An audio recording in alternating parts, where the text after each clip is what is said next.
Hello, good afternoon. This is going to be another segment about my during my time in Brazil in the early 60s, which we call the Época de Ouro. And also, this is other than the fact that I am, for those who visit the YouTube, I am, since I've started February this year, since Chinese New Year, I have decided to use almost engaging to the old Greek Chinese orator, speaking about culture, speaking of history, and also speaking about my what I have created or accomplished in various segments. First, I will continue to repeat in the mid 70s, 74 to 76, I created a communication system under the educational psychology called the three C's, which is communication dynamics, communication analytica, and in the midst of it is called the cultural sphere. And then in 77, almost sound like can be more emphasized of my ego states or the alter ego called the Monkey King, which can be very much enriching in the future of the better understanding between the Chinese and the West, because it's an interesting novel. So from the educational psychology, master's degrees in 77, I just jump through the loops and say, the hell with the educational system. The desire to be independent, economically independent, and with the whole imagination making an evaluation. What do I have? What can I do? What do I like? I love stones. My family had always exposed us to different kind of collections in the Chinese and whatnot. Not particularly in gems, but in statuettes, in different stone carvings, from the ink blocks to decorative arts. And from that segment, and my wife, Kathy, and I both actually, during 74, when we got married, started graduate school, we also have taken a year and a half's time traveling around the state of Wisconsin. We have gone into Minnesota, north of us, Iowa, which is west of us, and Illinois, Chicago, where I have been coming back and forth. And just checking out the many business and stores involving jewelry. And we have found very monotonous, the color, the use of color, the white light. And we already have an idea. What if life is a spreadsheet continuously? What if we do this? What can we do this? So the idea about having a business directly linked to Brazil and color stones. Between 1974 and 73, I was a sales rep. I graduated in 72. In that 1 year and a half, I had several careers, including a job I had with China Airlines, then with Playboy in the nightclub, and eventually Marriott Corporation. Where did this restaurant experience come from? Well, I want the audience to share with you. I came to college in 67 with a slap in the face, $800 and a ticket. By the way, which is I have more than others. A slap from the face from my father, and this is how I started my career. In the previous segment, I'm talking about the comfortable way of living by me playing sports, by participation, by picking a record in Brazil, swim for the club called Hebraica, and then I played basketball for the club called Pinheiros after my stay in Lorena. And I still thank Padre Gutenberg, who wrote to the clubs without me knowing it. And I was invited by the coach from the Club Pinheiros. Now remember, these clubs are usually a big acreage of green. In the case of Pinheiros, you have 20, 30 tennis courts, you have football, you have basketball, you have multiple pools. The entire family can spend the entire weekend. Or when the husband is busy, like most of the international executives, the wife and the maids and the babysitters can bring along the youngsters. There's a playground, there's sports for the women, sports for men, and you name it. So the 3 clubs, I became a member in Paulista, Stern, which is 3 blocks from my house. The second one, I play basketball for Pinheiros. I played basketball because when I came back from the boarding school in Lorena in 70, in that time, I lost my coach from Hebraica, who guided me through my breaking the record in the state of São Paulo. And sometimes there's a huge loss when you have you're hanging on to a very good coach, very supportive and whatnot. So Pinheiros came up. I ended up playing basketball. In most of the Brazilian schools in my time, there's no really sports. You have the physical education class, and most of the sports were sponsored by these clubs.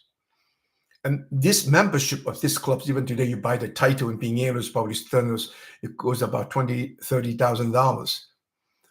But because if you participate in sports, you become known to some of the coaches.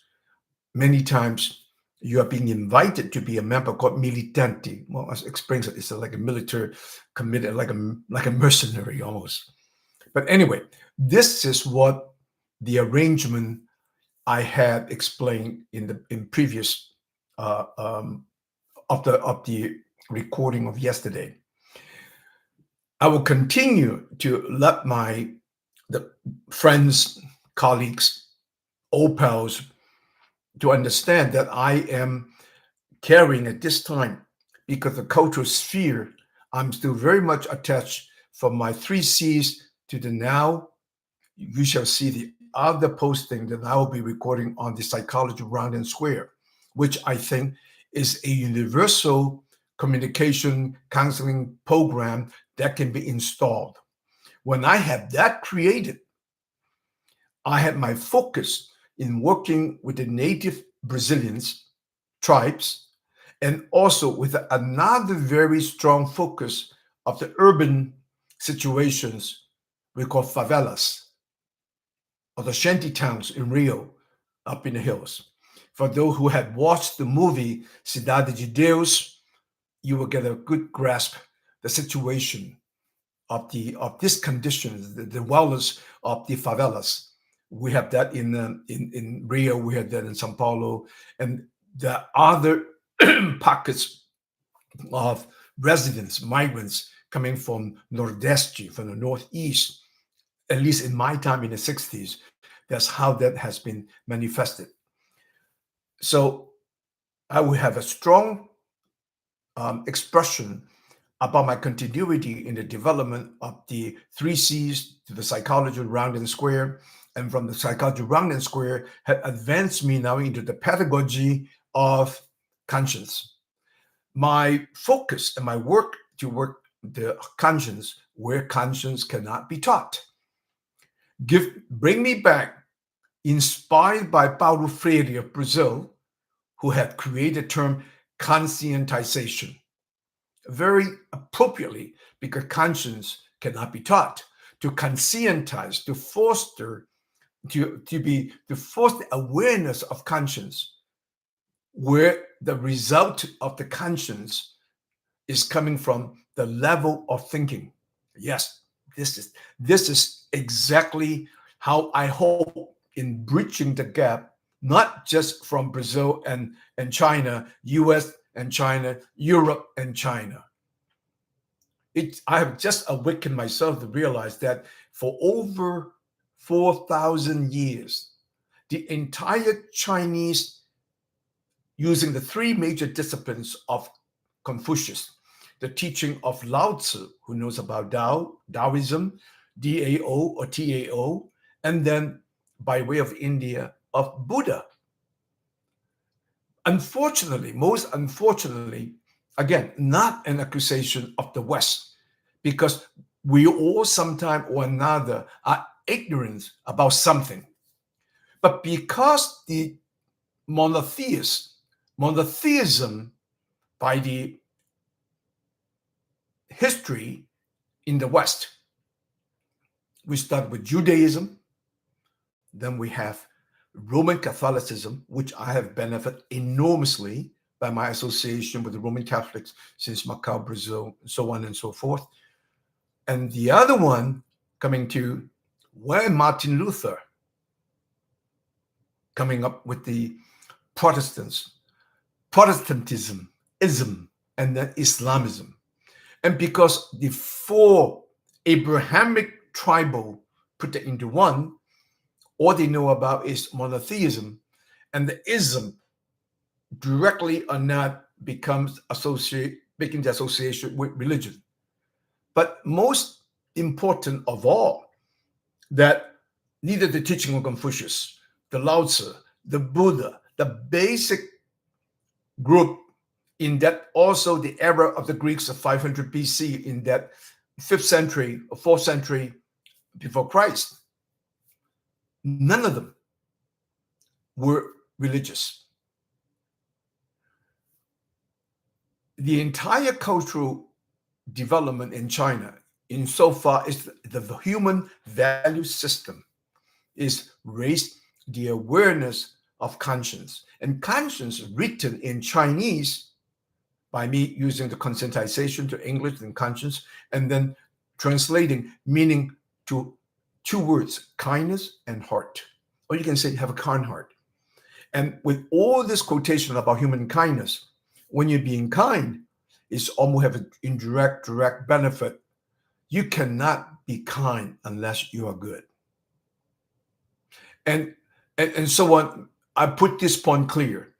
I would talk about the history of Brazil, the history I perceive of Brazil, and can also be a history of the immigrants, from the array of immigrants coming from Europe, coming from Asia, or coming even from North America, the huge immigration from Italy. Number one, the biggest number of Italians overseas away from Italy is Brazil, Argentina, the linkage.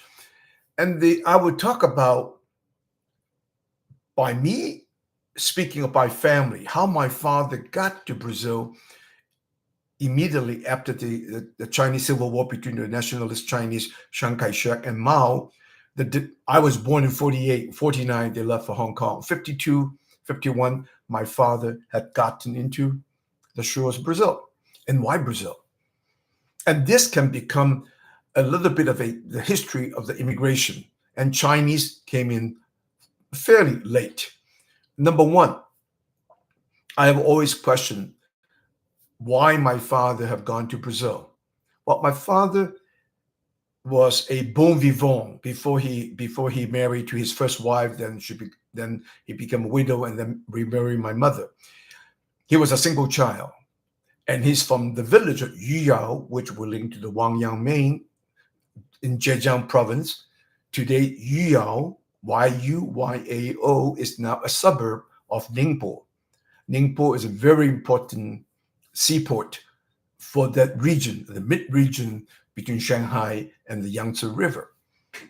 Very affluent and opulent, so on and so forth. But anyway, when my father and his two friends, all ethnic Chinese, she is from Burma, again, affluent family, well-to-do family from Burma, and Ling is Chinese from Thailand. They all share their schooling in Paris, Sorbonne.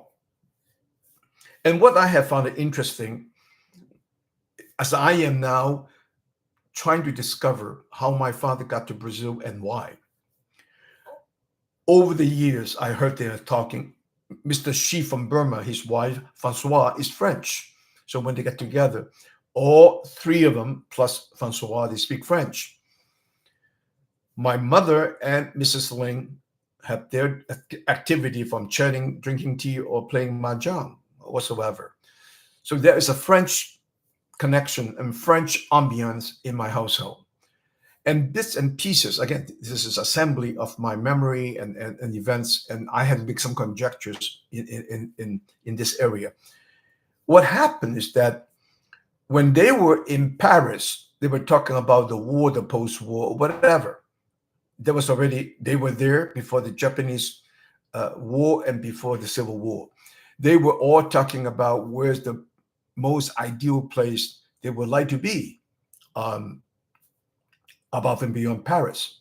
There's a little segment in my conjecture that my father went to France twice by the Trans-Siberian Highway, gone to school in Sorbonne, played tennis, and only when his first wife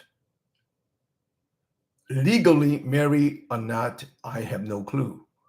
But when she showed signs of pregnancy, the French had ordered them back home. Now, this is my conjecture. I will again, if you have an open dialogue, I fear not with the future inputs from my sisters, my other relatives can add it to this comment. Even though three of the siblings from my father's first marriage already passed. With that idea, they were talking about the past years in France. In our house in Brazil, they were talking about the entertaining to go to Beirut, another most beautiful city of their time. They might have spent time during their holidays to Beirut. I've heard about my father's comment about when I'm talking about I enjoy my bakery when I was in Vienna, and likewise with my business traveling to Switzerland and whatnot. I like the lightest sweetness of the bakery from Vienna and Switzerland. Well, all my father was smoking his pipe and make a comment. Oh, you're right. The sweetness, the sweet taste of Vienna is very suitable to the Chinese, and also Switzerland. Well, in my back thinking, my father, unlike me, that came to college in Wisconsin with a slap in the face and 800 bucks, and then I end up waiting on table for 4 years to pay for my schooling. Well, I paid for my room and board, and I got a 4-year scholarship because of my swimming record in Brazil. Life have many interesting twistings. When I come up first time in the Wisconsin, I have a black tuxedo and a white smoking top. And my roommate asked me, Paul, what are you? Are you some kind of waiter, maitre d'? And I felt insulted. But guess what? 6 months later, I was waiting on a table in the restaurant in Chicago. And that one semester from 68 summer until 72 summer, the 4 years of schooling, I paid my way, my expenditure of the room and board, while I received the scholarship, which basically is an exchange I was paying in state tuition. Life has many, many, many interesting events. And this I bring into the picture about my father and his 2 other friends. I call it the bon vivant, the living well. They're students. They went for the mission to help China to develop the westernization of China after the reaction from the Versailles Treaty, which created that force and driven force to learn from the West, to learn from the former enemy, the former people who invaded China, including French, English, American, Japanese, Russians, Germans. But they lived well. So they may have the weekend to Germany, other weekends to Switzerland. In the summertime, they could have traveled to Beirut, which I would never know. But that afrancesado in Portuguese, the French, is no different than the Russians in the early days also want to become afrancesado or to become French. It's chic to speak French. If you don't speak French, you are Mr. Nobody. But in this exchange of my father's, and it become to have grasp, because one of the rumors, the Ling and Shi were cousins. They'd gone to South America in the early 50s, or maybe 49, 50, 51. And then in the very last minute, my father's supposed to join them because the exchange word Buenos Aires is like Paris, or if not Paris, it's like Milan. It's one of the cities they were contemplating after schooling in Paris. Last minute, again, in bits and pieces, they decided, TT, that's my initial, my father's name, Changqing, don't come to Argentina, go to São Paulo instead. This is where they find the society in São Paulo, the opulence. And also, this is a time when the coffee growth and the coffee trade in Brazil was in abundance, and Brazil has a booming economy. However, I'm reconjecturing that at that particular time and point, the Chinese were not allowed to become immigrants. So what happened? The family that I share in Minas Gerais, and the daughters are still good friends in the Valadares, the town called Governador Valadares was very known for the general area with stone, the tourmalines, aquamarines, and all the other stones. I trust that the three of them have found a partnership, which including a mine that was purchased in this region called the Vale do Rio Doce. That's where all the earliest arrival of the American School of Engineering. And because the family of Shi from Burma, and he's from the very well-educated and very affluent ethnic Chinese from Burma, today Myanmar, he got hold of the informations and connections with the American military. Because logistically, systematically, when the Japanese had intercepted the entire Burma Trail, at that particular time and point, the mineral, a strategic mineral called mica, was very much in need for all sorts of insulation. I can just talk about in the old press iron, you open up the bottoms, layers and layers of mica, transparent, very light, very chalky. You can break it by hand. And also the oven, with the transparency in the old baking oven, are layers and layers transparent mica, because I have seen the other mica with inclusion, which is quite pretty. The black and the orange and the rouge and the shades of red to orange, including black, is a very beautiful geometric layout asymmetrically. And I think this is where the three of them had gotten together. And by the information gathering from Shi, because his nephew ended up in Governador Valadares, where they have hosted me. I've actually living with them during my early years in the city. So what happened is they bought the mine. And here's by verbatim, I've heard the exchange, and people ask other Chinese, said, well, what happened to you when you three of you bought the mine? And here goes the exchanges amongst them. When they bought the mine, this which gave them the legitimacy to immigrate to Brazil in the early 50s.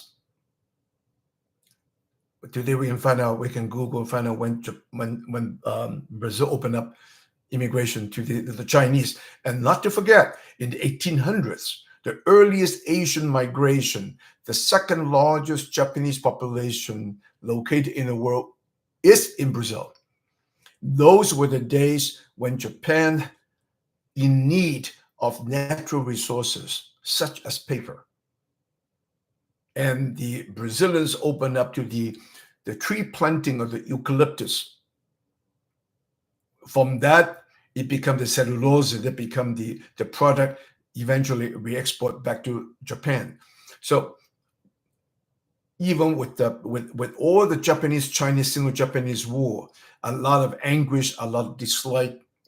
In fact, I remember when the first time in Brazil, in the house of the painter Zhang Daqian, I have met one of the most gorgeous, most beautiful Japanese girl.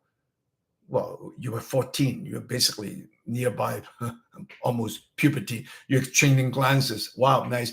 And then I hear my sister was saying that don't even think about it, okay? Because the hostility, the suffering of the Chinese from the Sino-Japanese War.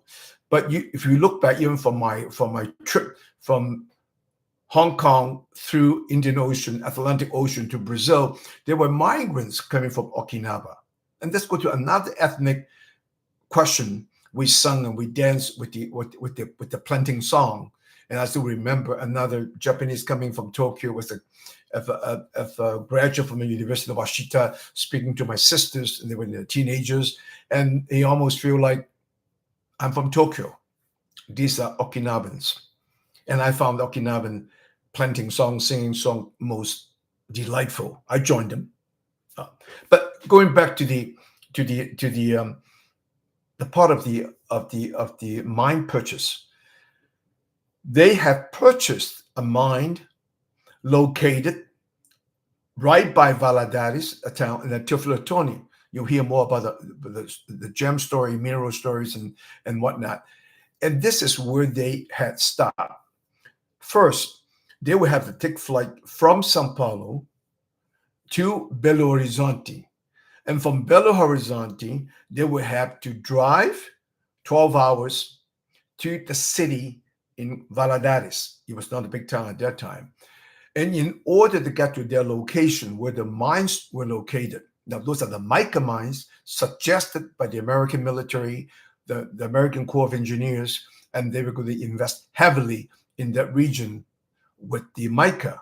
And what later on story that we have discovered, the mica is very soft. You can break by hand, very, very, very chalky, but strategic application, including clear crystals. But once they take away the mica, what left behind in the heavier column in the caverns, in the mining region, all those are pegmatite columns. And in this pegmatite columns, they were deposit of tourmalines.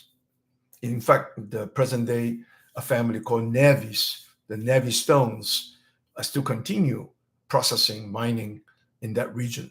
But anyway, this is the adventure.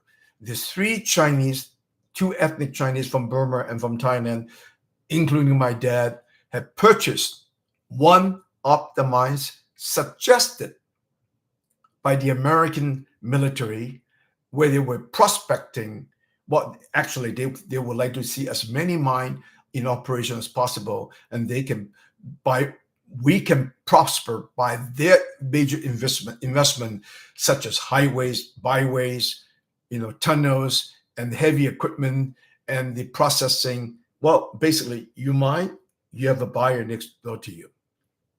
But anyway, once you get to Valadares, to get to the mine, have to be going for another 4 hours drive into the mountains.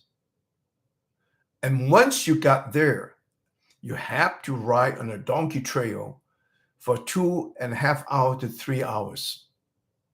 Well, I can imagine these three ethnic Chinese, good life, bon vivant, when they look at all these obstacles from their soft hands and good lives in Thailand, Burma, Shanghai, and Paris, looking at Milan, looking at Beirut, looking at Buenos Aires, they have given up. That is how my father and the other two managed to have their immigration paper. So they were permanent residents. In fact, one of the earliest Chinese immigrants to Brazil from this category of business people. And there were other segments. Those are the Cantonese from Toisan, from the province of Toisan, pretty much all over the Americas, including North America, are the Cantonese who opened up restaurants called pastelaria, and the Brazilian famous, just basically a fried dough with meat inside, very tasty. And that is another group of the Toisan Cantonese and my father and the business prospectors. And there were also another group of the Chinese that have been coming around near our province in Zhejiang, in Ningpo. And these are the people who came into Brazil with plans and motions into the area of grains, into the area of flour. But in São Paulo per se, and basically what we have encountered by our group, who's to know? Even based on with this conjecture, I think my father and these two gentlemen were one of the earliest Chinese post-war, post 1948, who have gotten into São Paulo, and we are part of the history. From that part of the early Chinese immigrants in the early 50s, post-war China, to when we come in the 60s, 62, 10 years later, and then the rest coming in eventually from Taiwan, from other parts of the world. In fact, one of the early consulate general from Uruguay happened to be Chinese, happened to be a friend of my family, and he posted himself in Hong Kong. And there was actually a dollar purchase amount for those who want to get to Brazil. Another channel was coming through into Paraguay, into Asunción, into Ciudad del Este, but by the border in the area where the famous the waterfall of the Iguazu Falls, and enter Brazil illegally. That is the next round of entry of the Chinese coming in, maybe in the 70s, so on and so forth. I think by me speaking of the São Paulo, within the theme when I created Cross-Cultural Institute, and by my awareness of the different cultural spheres, this is something to contribute eventually, be that be a part of history of the immigrants to Brazil. We can talk about before that the Japanese and our engagement with the many Japanese ethnic communities, such as in downtown Liberdade. There's one area where the Chinese live side by side with the Japanese. In fact, for years after my trips into the Venus, be by bus or by airplane, I take a taxi. I stay in the Japanese hotel. I checked in. I have a full day in the sauna, steam room, massage, rest up, and the next morning I depart. It's a very much a tone down from the intensity of purchasing, the alertness you have to buy, and also precaution. So São Paulo City have given me those options. But when I was a teenager from the 1962 to 67, no one ever cared to go to the inner city. As a matter of fact, we took the tram from our Zona Sul in our neighborhood, Jardim América, Jardim Paulistano, Jardim Europa. We go downtown, and my father always wear a tie and a suit and a hat. And that's the protocol. We go to Santos, to the beach. Likewise, you go into your condominium, you change into your swimming gear, your suits, shorts, hat, whatever. But you come down to another door in the back to take you to the beaches. And likewise, this minor protocol is very, very it's very memorable, just like I just talked about walking into Rio, from Leblon, divided by the canal, to Ipanema, and then further into the Copacabana in the region. And then in the front of all the buildings in Rio, you can walk out, side door, not in the main gate, with your swimwears. But when you go to the back, there's already the shopping streets that you have to wear your full long sleeves. That is the cultural protocol. And I think in bits and pieces, what we're talking about, the Época de Ouro, the decade of the golden age of Brazil, of the marvelous driving through Brazil. For me to, it was the same time when Brasilia was just created and people start migrating from Rio reluctantly to the middle of the jungle in Brasilia by Goiás. We have always valuing and treasuring all the minor demeanors, the exchanges, from the kisses from the cheeks with the women, for the general handshake to embrace between men, and the dining protocol. In my club, many of my young friends' family invited us to dinner at the same club. Well, we're in our shorts. We had to put on our pants, and we had to put on socks. You cannot just wear. We have a habit. No one like to wear socks in the summer in Brazil. But when we go to the dining room, they may even give you a silk jacket for the formal dining room, including a cravat, a tie that's also you can attach to your shirt. There are many of these rituals, like it or not, you don't like it, likewise. But these are the marvelous things that I'm talking about at the time, at the moment, the dress code, your demeanor, and your behavior. And I want to add to this that I have a tremendous amount of love, respect with this family, by the name of Dr. Orlando Murari and his wife, Alcione Murari. I dated their daughter, Ana Maria Murari, who had just passed away a few years ago. But this family had given me much broader perspectives. When I left Lorena in 65, finished my junior high, our junior high school is like the freshman year in high school.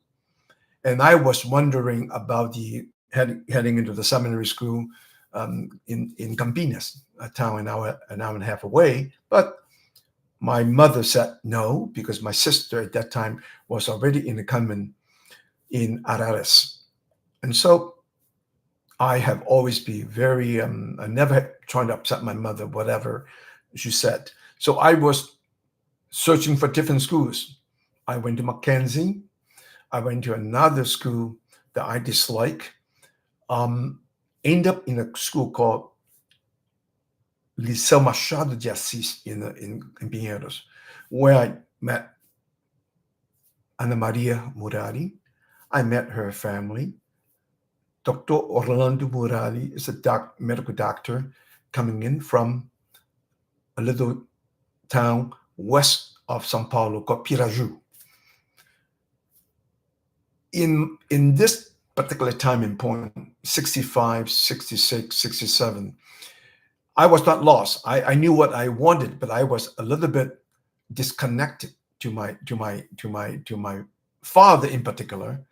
Mother already had his travel back and forth into Chicago, where my sister lived, and taking care of her babies. And before my mother left in the 65, 66, just turned around, and she knows that I have other options. I have always, I never cared to go to the American schools in São Paulo. And then she just turned around to me and said, you have to leave Brazil. Whatever judgment my mother had. But actually, at that particular time and point, I was already 100% or 200% in love with Brazil, not just because the city attractions and the clubs I belong, sport I play, friends I have, I was in love. The reason and my purpose to go into the Roman Catholic boarding school in Liceu Coração de Jesus in Campinas is because I want to be able to associate with the clergy, with the missions we have in Mato Grosso, about the brave Chavantes. It's almost like a young teenager watching the American Western and falling in love with the indigenous tribes. And that's my imagination. Take me into from Mato Grosso to the Amazonas. Well, eventually I did. in the use of my gem tray, part of my alter ego of the Monkey King. I got to some of those areas and meeting the people I'm engaged, be that the Guarani in Paraguay, even the Mapuches in Bolivia, in other ethnic groups. I come to know and visit back and forth. One thing I do want to stress, whatever reason that got me into psychology, I was also trying to find a way to give myself a balance, what a family's like. And Ana Maria's family became my surrogate parents. Ana's mother this year is 101, and I still call her as my mother. Because I think what is very rich in my 2 years before I came to college in North America, by this association of the family, Ana Maria's brother, Morsi, become my own brother, a year older than me. Leila, an older sister, married in Piraju and then now in São Paulo. Cecilia and Cecilia's husband, Eduardo, become one of my most endeared friend, a good friend, medical doctor, sharing the same office with Dr. Orlando Murari. And let me tell you this story because it'll be in bits and pieces. But what this particular engagement, you can call it romance. We call it namorados, namoradas. But with the family, with what I know about Lorena, coming to São Paulo, I've always liked small towns. And because this family almost carried me on as a come along, it's like another family member, then I traveled back to the town called Piraju. As a matter of fact, one of the records showed that Teddy Roosevelt has stopped in Piraju at that time. There's also a relation about the dam. I put Teddy Roosevelt into this comment here because eventually when I went up to Rondonia, Colonel Rondon was the colonel escorting Teddy Roosevelt with his expedition into the Amazons, and I meet up with the Cinta Larga, means the big belt, indigenous groups in Rondonia in the Roosevelt Reserve, and we're talking about land leasing and then the harvesting of the Brazilian nuts, acres and acres, with the potential leasing. Make the arrangement to lease the land to the Chinese and soybean growers. That is my contact with the Cinta Largas and also with the Yanomami, not for the same purpose, but just out of curiosity. We had talked very open, very direct, and what can be done. In the meantime, I'm analyzing all the other government agency and entities about the possibility in working with the Cinta Largas. Many people got scared at the time when I got up because 2 years before that, there happened to be a massacre between the Cinta Larga, killing some of the very much of the adventurers, the type of garimperos we call about the miners who harvest gold and also diamond. With my dialogue in a hotel with others, they were actually offering that in under 20 feet you can dive into the area with all the equipment. You can find gold, you can find diamond, but it was totally prohibited to anyone outside of the tribal of the Cinta Larga.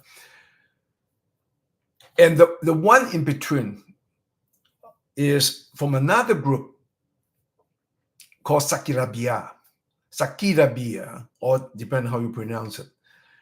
And this is a young gentleman and I were negotiating the open dialogues. I'm just using our relationship, identify who's and what is what, and you have to learn a different kind of logistics.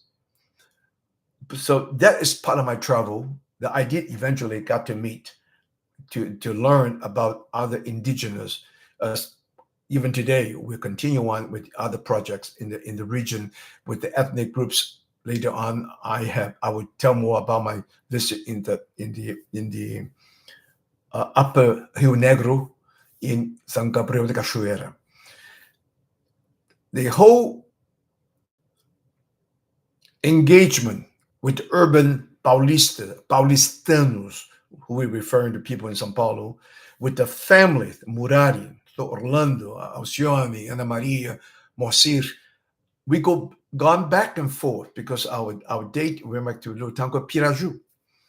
And what I'm trying to tell you is another form of the Brazilian cultural protocol that I have yet learned in São Paulo. We go to this small town, all the friends and Ana Maria and the friends and Moa and Cecilia, they all grow up as teenagers right around between high school and junior high and high school. So I experienced the many parties, the many events such as the party of the debutantes.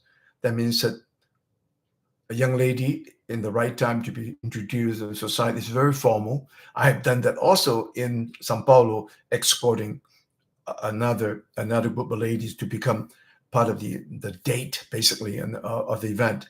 It's formal, it's tuxedo, is as a gala event. But what I found also very interesting that on a Saturday night, we have our dinner with our family, respectively, or dining wherever. And then we all come into the praça, the pracinha, where the cathedral's located. And I chat with my friends who would play football, who would play other sports, basketball, table tennis, in fact, in the clubs, that we go one direction. The boys go one direction. I might be wrong about the direction, about we go counterclockwise, and the girls walk clockwise. And here comes the part of the American childhood remembering songs like, Stranger in the Night, Exchanging Glances. Now, those are the people, well, I'm already dating Ana Maria, but there were other people who are still eyeing each other. It's almost a ritual of the exchange of the glances you like and you don't like, and between the girlfriends they may be gossiping. No, he's not for you. But in the similar situation later on, when I was in Italy, and I went through this pasarela, and also in my boarding school, after dinner we walked with the priest. The priest picked a walk up and down the football field and the two fields that we have, and children raise questions and sharing commentary. So this kind of a walking passage, the pasarela in Italy, and starting in Piraju, when we have this kind of the two cycle that rotating, just another cultural dimension, another cultural layer that I have acquired by being with this family, who have given me ample love, affection, care, and in so many ways, Dr. Orlando Murari have contributed to me very much what Paulo Freire had also influenced me looking to the East. I graduated in 72 with my bachelor's degree. 73, I got my job with the airlines, not trusting to give me a full document as a sales rep. But anyway, I didn't care. Taiwan is Taiwan. I abused the use of the tickets, printed my own tickets, heading back to Brazil, visiting friends very much. And this is a particular time when I see Dr. Orlando, the homeless, move across the street in the same praça, a pracinha de Benedito Calixto, right by Pinheiros, but on the upper third floor, whatever. During that time, I noticed he was a little bit pensive and smoking cigarette at that particular time in point, with the siblings, with the situations the son just got married. I was the best man. Anna Maria is already remarried living in London. And Cecilia, the youngest daughter, I do not want to generalize, but just anyway, he was just a little bit pensive and my Brazilian mom, Alcione, I just go, my Brazilian mom, just tell me that the old man is a little sad. So I leaned over to the balcony. She was preparing dinner, the maid and her, and I was on the balcony side. And maybe I used the wrong word. I just say, Dr. Orlando, I don't know how to say this, but he looked tired. And he looks at me. And he said, "Is that it?" I said, "No, that's just tired. You look a little bit not comfortable." And in this particular moment, his eye turned, look at me. Now, remember, I'm always bragging about, even now, I said, I dated a sweet Italian descent lady, Murali. The family is from Shakespeare had in Romeo and Juliet, from Verona. And Dr. Orlando's mother is an Alsatian from Alsace, Lorraine. And they have the bluest eyes. When he turned around and looked at me and say, "Oh, Paul, you just came back. You just got your degree, but you also look strong." Well, forte in Portuguese, meaning you can say, "You're a little chubby," but he said, "You're strong." But what happened to you? What happened to your idea? What happened to your Chinese culture? And I said, "Well, what do you mean?" Here comes the most dynamic cross-cultural message I have received. As a psychologist, I encourage other people to become authentic. I want to be authentic. And look at this is the affection I have for Brazilians. And when Dr. Orlando looked at me and said, "Okay, you came back, you get your degree, you get your bachelor's, you're doing well, you have an employment. What happened to you, to you and your linkage to your Chinese culture?"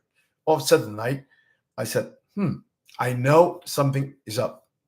With his steely blue eyes, he told me, "Have you heard the story about the monk, Buddhist, traveling through, crossing the river?" Okay, so I know he always using some of this storytelling and sharing with me. It's a very Zen moment for me. He said, the monk come to the river, no bowman, nothing except a couple dead trees. He took his time, find a way to cut down the tree, break down the branches, use the bark, tie the branches into a raft with one branch, rig himself over to the other side of the river. Once he got on, he just kicked off the raft, marched on. Then here comes the layman. The layman comes to the same shoreline, facing the same obstacle, no boatmen, no rafts, no boats, but have the same resource to find the tree. And did the same thing, cut down the tree, use the barks, tied up the branches, rig himself over. But the minute he crossed to the shore, when he touched the shoreline, he hesitated. He said, "Wait a minute. Can that be another river?" So what the layman did is pick up the entire raft, carry on his shoulder, and start to walk. That was the day, 1973. This German, blue-eyed, but Italian, half Alsatian, looked into me. If you know how to solve a problem in the instant, your wisdom will give the insight to face the future. Muito obrigado, Dr. Orlando. Estou contigo. Então, Alcione, se Deus quiser, eu te vejo em dezembro. Grande beijo. I stop here.